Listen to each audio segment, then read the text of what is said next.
Queremos dedicar este programa muy especialmente a Miguel Garbe, al comodoro Carlos Pane y a la familia de Oscar Colombo.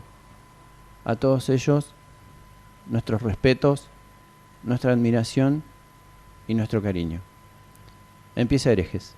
Herejes, otra forma de hacer radio.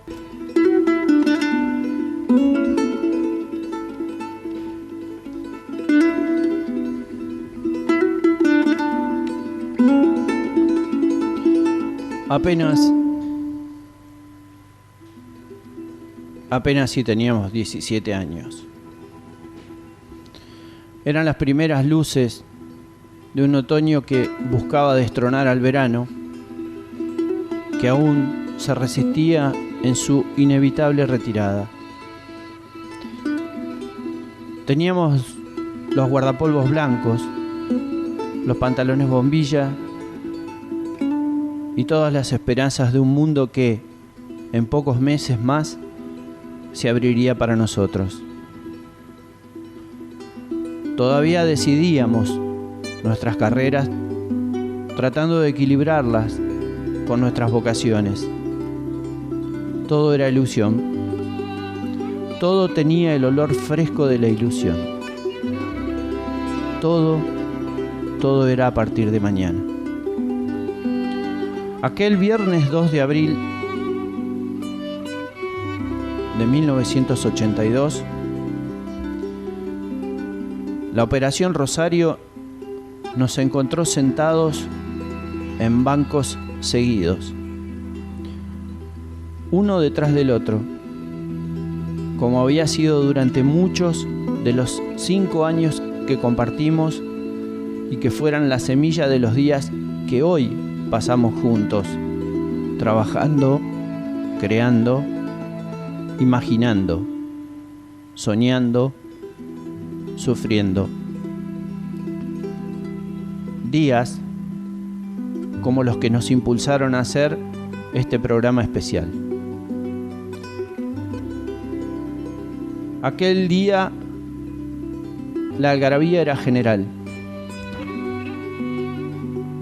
Veíamos en la joven televisión a colores de la época cómo la Plaza de Mayo se inundaba de argentinos, de hombres, mujeres y niños portando banderas celeste y blancas, vivando a un gobierno que hasta hacía menos de 24 horas todos repudiaban. El mismo gobierno que secuestró, asesinó y desapareció a decenas de miles de argentinos. Vitoreaban un gobierno cuya decadencia manifiesta los impulsó a encabezar una guerra contra una de las mayores potencias militares del mundo, contra la mayor fuerza naval y con más tradición militar en esa arma. Vivábamos a un gobierno como si se tratara de un triunfo futbolístico. Estábamos eufóricos, sin reparar a qué nos enfrentábamos y qué serían nuestros hermanos quienes pondrían el pellejo por nosotros. En lo personal, hablo de Daniel y de mí, no podíamos seguir esa fiesta. Quizás no la entendíamos. No entendíamos cómo podíamos pensar que nuestros hombres iban a ponerse en clara inferioridad de condiciones contra el Imperio Británico. Y no es que no compartiéramos las ideas de soberanía, sino que pensábamos que no era la forma. Y quizás haber leído desde pequeño tantas historias sobre la guerra nos daba la idea que ese valeroso desembarco no iba a quedar así. Y no quedó así. Era casi infantil pensar que los británicos iban a tolerar ese desaire de un país como el nuestro, y más infantil aún creer que su aliado político histórico, los Estados Unidos, jugaría un rol a favor de la Argentina, siendo que tienen multitud de intereses en común, desde económicos, geopolíticos y estratégicos hasta culturales. No era inteligente ignorar que la cuna del país norteamericano fue el Imperio Británico. Y vinieron. Y durante más de 70 días vivimos una guerra ausente. Porque la guerra, y fue una guerra, y quizás haya sido la última guerra romántica de caballeros y de hombres vivida en el mundo. Fue una guerra que se desarrolló a miles de kilómetros de nuestros cómodos hogares. Y la vivimos como un tanteador deportivo, que si derribábamos un Harrier o hundíamos algún navío y ellos lograban menos aciertos. El inefable noticiero de ATC, con la fatídica frase "estamos ganando", en la voz de José Gómez Fuentes, su conductor, nos hizo vivir la idea que el gobierno de facto quiso que viviéramos, al menos hasta que fue irremediablemente necesario reconocer el fracaso, primero diplomático y luego militar. Nosotros vivíamos una vida normal, mientras que chicos que habían terminado la escuela solo un año y medio antes que nosotros empuñaban un vetusto fal, mal vestidos, mal preparados, mal pertrechados, mal alimentados y muchas veces, quizás las más, siendo dotaciones de naves, de vehículos o aviones o cualquier otro armamento ya lejanamente superados, más cercanos a un desguace que a una acción de batalla. Chicos cuyos sueños e ilusiones en algunos casos hoy yacen en Malvinas o en alguna oscura y fría tumba solitaria. Ellos fueron dueños de ese valor, de ese coraje, ese ingenio, esa garra inexplicable, esa sangre que fluye efervescente en nuestras venas, para luchar por un ideal, por un colectivo intangible, por la patria. No por un gobierno, no por una fuerza armada, no por o contra alguien. Luchaban por un ideal de país, un ideal inabarcable de celeste y blanco. Sus ojos no veían los misiles por televisión, ni sus oídos oían explosiones lejanas y ajenas. No. Ellos estaban en medio de esas bombas y del silbido agudo de las balas, y habían dolorosamente aprendido a distinguir cuándo una de esas balas había sonado distinto y sus terribles consecuencias. Ellos navegaban en un mar helado. Ellos estaban en un pozo en el suelo helado y húmedo. Ellos volaban a bordo de un avión que, tratando de evadir los radares, intentaba preservar sus vidas. Ellos olían la muerte, la desafiaban, a los ojos a cada instante, y solo tenían 18, 19, 20 años, apenas poquito más que nosotros, y con las mismas ilusiones, y con el mismo mundo por delante y el mismo fresco olor de la ilusión que se había transformado en un fétido huracán con olor a pólvora y muerte, un huracán que los arrasaba. El horror quedó en sus mentes, ese miedo silencioso, esa angustia incierta del ataque inesperado y la sensación de que cada segundo vivido era uno más o quizás uno menos, sin lograr saberlo con certeza, buscando a ese Dios invisible en cada vaga señal, en cada rezo, en cada plegaria, con los rosarios en el puño dolorido de tanto apretar, inhalando ahogados la vida en cada respiración. Mirarlos hoy a los ojos es ver ese dolor que vuelve en el brillo de sus lágrimas, ese que nunca se fue de sus cuerpos, de sus recuerdos, de sus sueños y de sus mentes. Es ver que la huella es tan profunda que será imborrable y conmueven. Pero más sacude y duele cuando oímos de sus bocas que ellos sienten que, al final, no aprendimos nada. Que sienten que sus sacrificios no sirvieron de nada, porque ven cómo cada día toda su grandeza se ve raída por la miseria patética y denigrante de nuestros dirigentes, que lejos de hacerse espejo de aquel ejemplo de patriotismo, agitan las banderas solo en beneficio propio, como corruptos miserables que son, y solo hablan de patria y grandeza como manera de movilizar espíritus, pero lejos están ellos del sacrificio que hoy la hora impone. Y duele. El doble duele entonces. Pensar que los expusimos a aquella demencia suicida y hoy los exponemos al desprecio manifiesto de los valores que representan y representaron.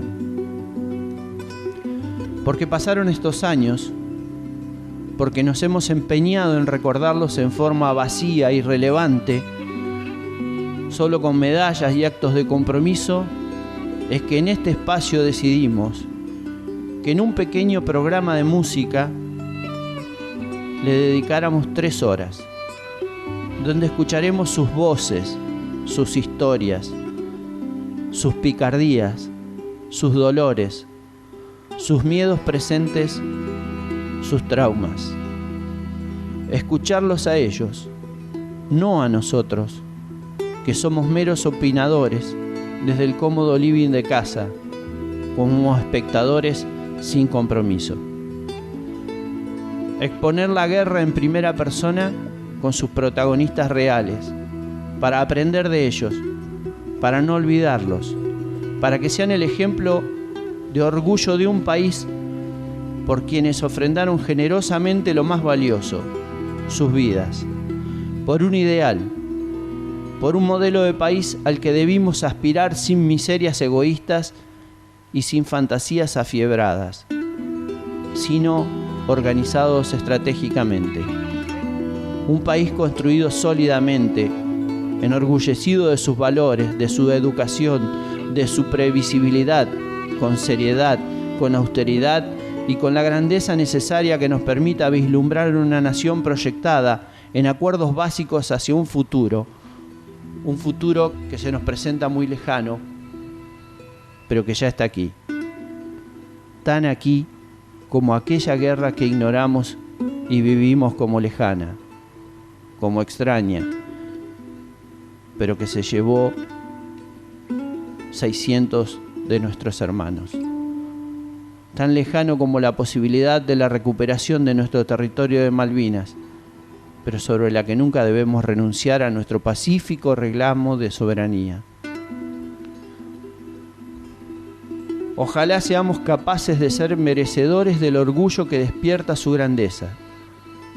Una grandeza ganada a fuerza de coraje, valor y valores, una extrema generosidad patriótica y la vida misma.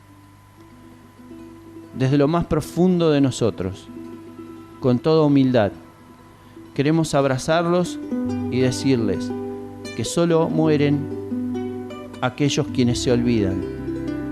Y ustedes permanecerán por siempre en nuestros corazones como esos hombres bravos y valientes, generosos e idealistas hasta la muerte, como héroes de la patria.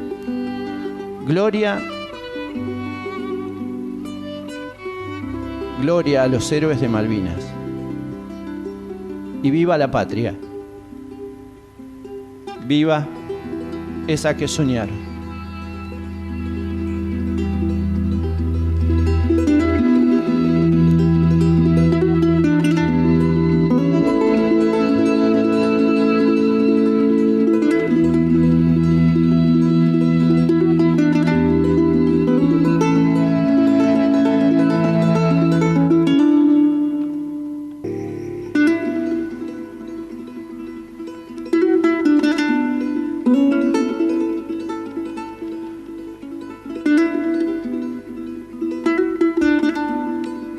esta historia comenzaba de esta forma.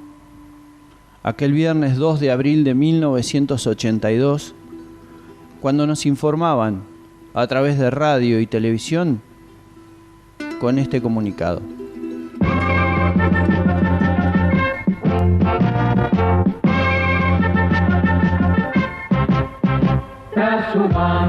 Transmite LRA1 Radio Nacional Buenos Aires, Argentina, y LS82 Canal 7 Argentina Televisora Color, directamente desde Casa de Gobierno.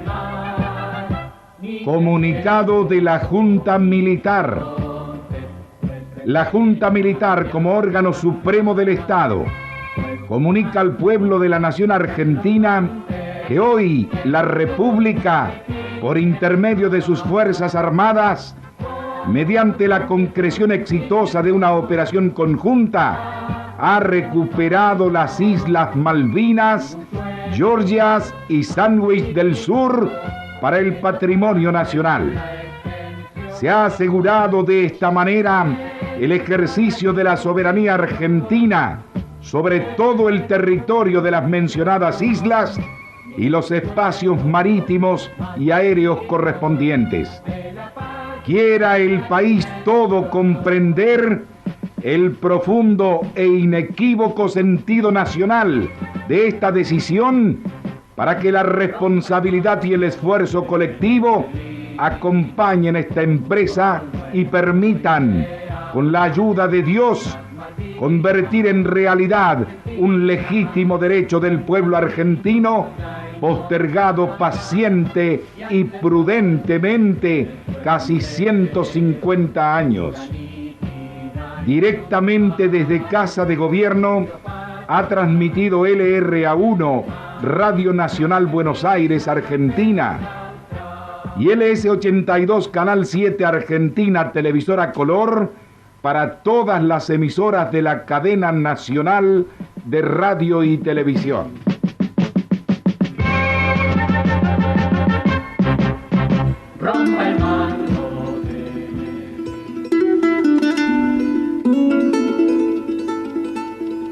Escuchábamos el comunicado número 1. Aquel comunicado que informó al país que el gobierno de facto había decidido recuperar parte de nuestro territorio usurpado aquel 2 de abril. Sin embargo, para algunos argentinos, los aprestos de la Operación Rosario comenzaron mucho antes. Vamos a escuchar la palabra del comodoro Carlos Pane, integrante del Escuadrón Fénix de Fuerza Aérea de Reconocimiento Táctico. Porque era muy secreta la operación. Pero sí había una serie de órdenes y de directivas que nos llegaban, donde empezamos a sospechar que algo raro había. Por ejemplo, estar en máximo alerta, la gente de comunicaciones que desplazan por el terreno, estar equipado, estar en buen estado físico. Siempre pensábamos un posible 78. Contra Chile. Sí. O sea, el conflicto en realidad era un conflicto limítrofe con Chile. Nosotros pensábamos Sí, eso. era la idea. Era la idea porque había una serie de aprestos y de cuestiones que nosotros no suponíamos que era Malvinas, suponíamos que era lo del sur, que siempre ese conflicto siempre estaba latente, ¿no es cierto? En cuanto a la Fuerza Armada, siempre el problema del sur con los chilenos.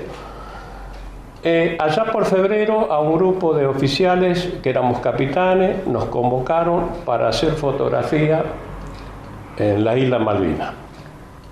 Nos dijeron que había que hacer fotografía porque queríamos agrandar la pista. No nos olvidemos que la pista que tenía Malvinas en aquel entonces la había hecho Fuerza Aérea, porque operábamos con un vuelo semanal con la de Línea Aérea del Estado, que como queríamos ir con un avión más grande para llevar más cosas y traer más pasajeros, había que agrandar la pista y los ingleses no nos querían dejar y no dar permiso para agrandar la pista, que había que hacer fotografía, pero que no podíamos hablar. Nosotros de estas misiones ya estábamos muy acostumbrados porque nos mandaban a distintos lugares, pero esta vez nos so penaron de que nos íbamos para allá, inclusive ni a la familia le podíamos comentar. Bueno, había que idear cómo íbamos a hacer la operación, porque no es cuestión de ir y fotografiar, ¿no es cierto? Sí, invadir el espacio aéreo, que no es nuestro. En realidad es nuestro, pero estaba ocupado por los ingleses. Como nosotros teníamos un representante del ADE, vuelvo a repetir, Línea Aérea del Estado, ¿no es cierto? Estaba de vacaciones, entonces se tomó el pretexto de preparar un avión de esto en versión ejecutiva y en versión fotográfica, para ir a sacar, para llevarlo a ellos, ¿no es cierto? Se le informa que tal día iba a ir un avión Learjet llevando a un vicecomodoro que era el representante del ADE, que se le terminaba la licencia. Cuando llegó sobre el aeropuerto, simuló falla de aterrizaje, de tren de aterrizaje, que el tren no salía, entonces quedó orbitando. Y el vicecomodoro decía, allá, fue indicando dónde había que sacar la fotografía. Más allá de que se sacó a la pista. ¿Vos estabas en ese vuelo? En esa misión no estaba. Yo estaba en Aspresto, en Comodoro Rivadavia. En Comodoro. El avión terminó de sacar la fotografía. No, el tren de aterrizaje no se podía solucionar. Mentira. Le avisa al control de Malvinas que se volvía a Comodoro Rivadavia. Antes, cuando llegó a Comodoro Rivadavia, ya salió el otro avión.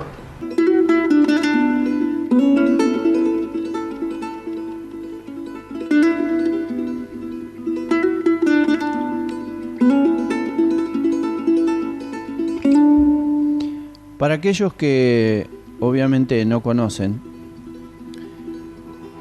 el Comodoro Pana volaba, dijo, Learjets. Esos aviones son los aviones que nosotros vemos habitualmente como aviones ejecutivos. Si bien fue un diseño original para un caza que fracasó, se aprovechó todo el estudio previo para realizar un avión de carácter ejecutivo con prestaciones de velocidad y de vuelo similares a las de un caza. Y ustedes escucharon la picardía. Cambiaron los aviones, porque volvieron a Puerto Argentino con el otro avión y descendieron. Los ingleses, desconfiados, revisaron todo el avión y no encontraron nada.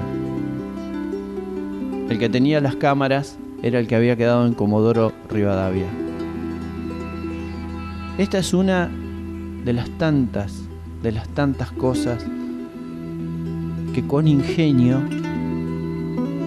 ayudó a nuestros hombres en aquellos días. El portal Infobae publicó hace un par de días atrás un breve raconto de lo que fue la operación y nos pareció interesante compartirlos con ustedes, sobre todo para los más chicos, para los que no vivieron aquellos días y para tener una visión completa de la historia. Se llamó Operación Rosario en homenaje a la Virgen. Los tres comandantes de la Junta Militar del Gobierno de facto, Leopoldo Fortunato Galtieri, el almirante Isaac Anaya y el brigadier Basilio Lamidoso, determinaron la misión: recuperar las Islas Malvinas, izar el pabellón nacional, dejar solamente una unidad de combate y negociar con Gran Bretaña, fue designado el contraalmirante Carlos Busser como máximo responsable de la operación militar. Se llamó Operación Rosario. El 19 de marzo desembarca en las Islas Georgias el Bahía Buen Suceso, con 41 operarios para realizar tareas de desguace de instalaciones. Se produce el izado de una pequeña bandera argentina. 4 hombres del British Antarctic Survey exigen que se la arriara, que volvieran a cargar el material desembarcado al buque y se trasladaran a la capital de las Georgias, Great Wind, para solicitar el permiso de desembarco. La bandera es arriada. El 20 de marzo, el gobernador de las islas, Rex Hunt, informa a Londres que un grupo de civiles y militares había desembarcado en Puerto Leith, izado una bandera argentina y efectuado disparos de armas de fuego. Expresó que la Armada Argentina utilizaba el desguace para encubrir su presencia en la isla. El embajador británico en Buenos Aires solicita al gobierno argentino retirar a la gente desembarcada y al buque de guerra. De lo contrario, se tomarían las medidas del caso. Argentina responde que el buque Bahía Buen Suceso no era de guerra, sino de transporte, y que zarparía de Leith el día 21 al completar su descarga y que, además, no había militar alguno allí. El 21 de marzo emprende el regreso el ARA Bahía Buen Suceso y quedan los trabajadores que siguen con sus tareas. Zarpa de Malvinas el buque HMS Endurance con 22 marines a bordo. El 22 de marzo, la prensa británica califica las acciones como una invasión argentina a las Georgias. El gobierno argentino logra aclarar la situación y el embajador inglés declara que el incidente ya estaba superado. Día 23 de marzo de 1982. Se ubican 2 buques atómicos ingleses en los alrededores de las Islas Malvinas. Londres ordena expulsar a los obreros de la isla con el uso del HMS Endurance y además declara que enviará nuevos buques de guerra al Atlántico Sur. Argentina envía al ARA Bahía Paraíso a proteger a los civiles. 24 de marzo de 1982. El embajador Williams advierte a las autoridades argentinas que los trabajadores deben ir a Great Wind a sellar sus pasaportes. El canciller argentino, Nicanor Costa Méndez, contesta que no hacía falta, puesto que poseían sus respectivas tarjetas blancas y que los obreros no serían retirados. El 26 de marzo, zarpa de Leith el Bahía Paraíso, dejando a 14 soldados argentinos armados solo con fusiles para proteger a los obreros. El 28 de marzo, primero parte la flota de desembarco, luego lo haría la de guerra desde Puerto Belgrano. Simulan ejercicios navales. Previamente, el día 25 de marzo, el comandante del Teatro de Operaciones Malvinas, general Osvaldo Jorge García, da la orden de ejecutar el plan de recuperación. El día D sería en realidad el 1 de abril. 30 de marzo. La inteligencia inglesa advierte al gobernador Rex Hunt de los planes argentinos. Los Estados Unidos también ponen en alerta a Gran Bretaña. La primer ministro británica, Margaret Thatcher, ordena alistar la flota, que estaba en Gibraltar. 31 de marzo. A las 12:57, la flota de mar pone rumbo al norte de las Malvinas. 1 de abril. Debido a las malas condiciones climáticas, se posterga el desembarco para el día 2 a las 6 horas. En la noche, comandos anfibios que venían en la fragata Santísima Trinidad desembarcan al sur de Puerto Argentino. Del submarino Santa Fe, 10 buzos tácticos se dirigen al faro San Felipe, al este de la capital de las islas. Desconectan una alarma eléctrica que se enlaza con el cuartel inglés. Desde Gibraltar parte el submarino británico Splendid. 2 de abril de 1982. Viernes. Un grupo de comandos anfibios al mando del capitán de corbeta Guillermo Sánchez Abarot va a Moody Brook, asiento de los infantes ingleses. Las barracas estaban desiertas, ya que los británicos ya estaban apostados para defender la ciudad. Otro grupo al mando del capitán de corbeta Pedro Giacchino tiene la misión de ir a la casa del gobernador a exigirle la rendición. Mientras tanto, a las 6:20 comienzan a desembarcar del Cabo San Antonio los vehículos anfibios, uno cada 30 segundos. También lo hacen tropas del Regimiento de Infantería 25 e infantes de Marina.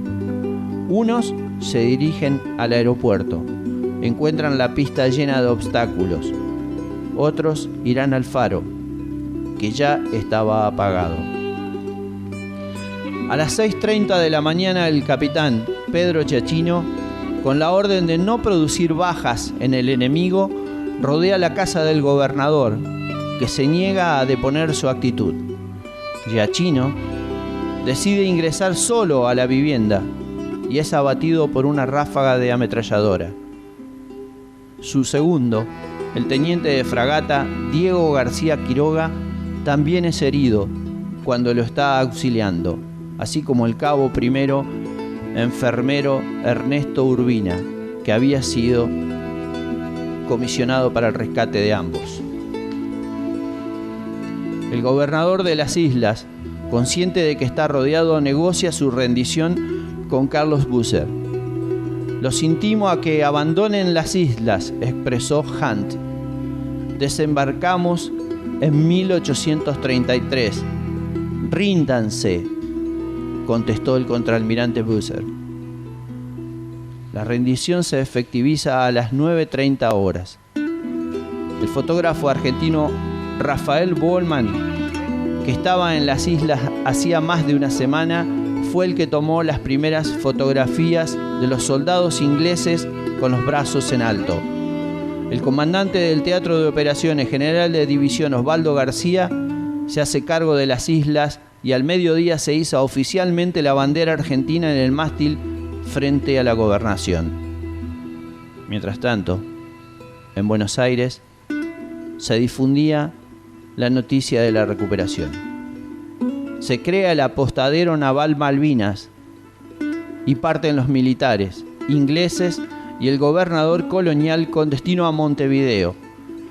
Finalizaban así 149 años de ocupación británica y comenzaba una guerra que duraría 74 días.